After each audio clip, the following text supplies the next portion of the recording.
참 좋은 아침입니다. 오늘 이 하루도 우리 모든 성도님들 한 분 한 분 또 여러분들의 가정 일터에 하나님의 크신 은혜가 또 복이 넘치는 하루 되시기를 주님의 이름으로 축복합니다.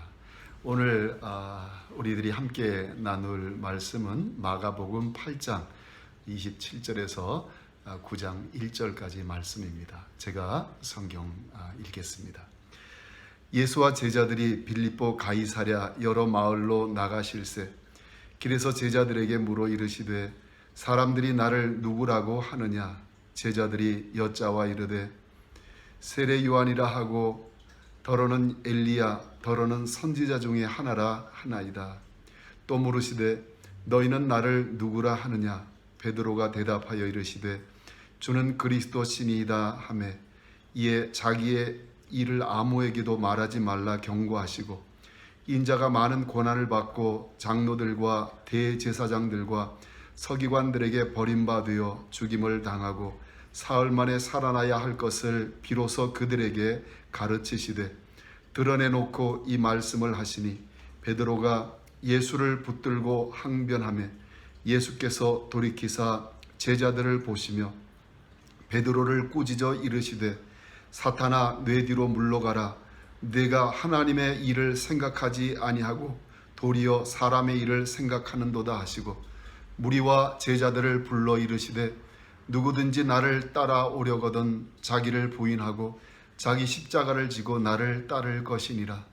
누구든지 자기 목숨을 구원하고자 하면 잃을 것이요 누구든지 나와 복음을 위하여 자기 목숨을 잃으면 구원하리라. 사람이 만일 온 천하를 얻고도 자기 목숨을 잃으면 무엇이 유익하리요? 사람이 무엇을 주고 자기 목숨과 바꾸겠느냐? 누구든지 이 음란하고 죄 많은 세대에서 나와 내 말을 부끄러워하면 인자도 아버지의 영광으로 거룩한 천사들과 함께 올 때에 그 사람을 부끄러워하리라. 또 그들에게 이르시되 내가 진실로 너희에게 이르노니 여기 있는 사람들 중에는 죽기 전에 하나님의 나라가 권능으로 임하는 것을 볼 자도 있느니라 하시니라. 아멘. 오늘 본문은 우리가 잘 아는 베드로의 신앙 고백이 있는 부분입니다.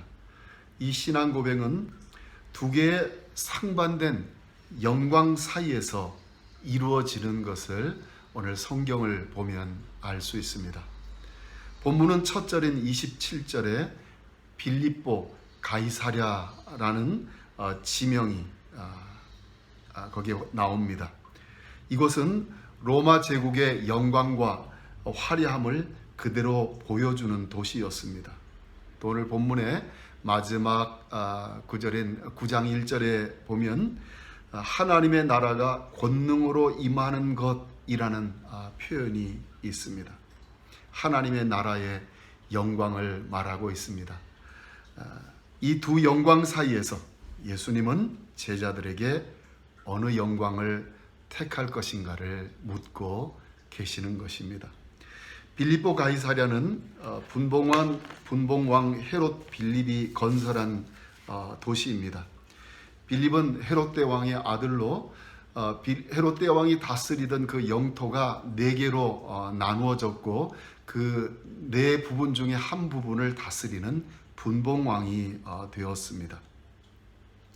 분봉왕 빌립은 자기를 왕으로 임명해 준 가이사에게 감사의 표시로 당시 피아니스라고 불리던 지역에 로마식 도시를 건설한 것입니다. 그리고 황제의 이름과 자기의 이름을 따서 빌립보 가이사랴라고 불렀습니다. 이 빌립보 가이사랴는 빌립 왕의 영토의 행정 중심지이며 수도의 역할을 했습니다. 빌립이 분배받은 지역은 골란 고원을 중심으로 그야말로 풍요로운 땅으로 농사와 목축에 적합한 땅이었습니다. 로마식의 아름다운 도시를 그곳에 건설했습니다. 그 도시는 웅장하게 지은 로마 황제 아구스투스를 위한 신전과 제우스를 위한 신전, 또 네메시스라는 여신의 신전이 있었다고 합니다.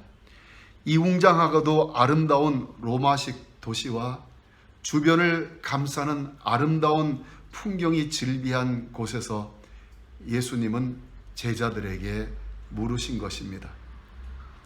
갈릴리 시골 동네 출신들인 제자들이 그 도시의 화려함과 거대함에 아마 기가 질렸을 것입니다. 이 반대쪽에 하나님의 나라의 영광이 있습니다. 예수님의 영광이 있습니다. 이 영광은 세상 영광과 다릅니다. 이사야 선지자는 세상의 눈에 예수님의 영광이 어떻게 보이는지를 이렇게 표현합니다. 마른 땅에서 나온 뿌리 같아서 고운 모양도 없고 풍채도 없은즉 우리가 보기에 흠모할 만한 아름다운 것이 없도다. 한쪽에는 눈에 황홀할 정도의 영광이 보입니다. 다른 한쪽은 너무 초라합니다. 비교가 되지 않습니다. 사람의 눈에는 그랬습니다. 그때 예수님이 물으십니다. 너희는 나를 누구라 하느냐? 그때 베드로가 대답을 합니다. 주는 그리스도십니다. 예수님은 나의 왕이십니다. 예수님은 나의 주인이십니다. 베드로가 어떻게 이렇게 대답할 수 있었을까요? 바울은 고린도전서 3장에서 믿는 자와 믿지 않는 자의 차이를 말합니다. 믿는 자는 수건이 그의 마음을 가린 자라고 표현합니다. 반면에 믿는 사람에 대해서는 우리가 다 수건을 벗은 얼굴로 거울을 보는 것 같이 주의 영광을 보매 그와 같은 형상으로 변화하여 영광에서 영광에 이르니 곧 주의 영으로 말미암음이니라. 우리가 다 수건을 벗은 얼굴로 주의 영광을 보매. 그렇습니다. 수건이 벗겨져서 주의 영광이 눈에 보이는 사람을 믿는 자라고 바울은 말하고 있는 것입니다. 그런데 그 영광은 온전히 보이는 영광은 아니었습니다. 돌로 만든 거울에 비치는 영광이었고 구리로 만든 거울에 비치는 것이어서 매우 희미한 것이었습니다. 그런데 이 희미하게 비친 영광임에도 불구하고 베드로의 눈에는 그 영광이 얼마나 아름답고 놀라운지 로마 제국의 찬란한 영광이 눈에 들어오지 않는 것이었습니다. 그래서 예수님이 나의 주님이십니다. 예수님이 왕이십니다. 예수님이 그리스도이십니다. 베드로에게는 예수님이 그의 영광이었습니다.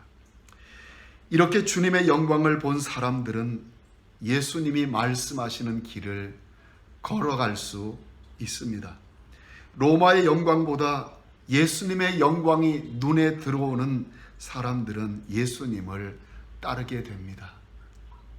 예수님은 베드로의 신앙의 고백을 들으시고 나셔서 십자가를 말씀하셨습니다.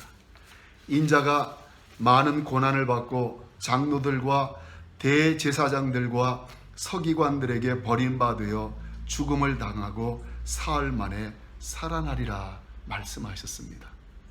그리고 그 예수님을 따르는 삶이 어떤 것인지를 말씀하셨습니다. 누구든지 나를 따라오려거든 자기를 부인하고 자기 십자가를 지고 나를 따를 것이니라.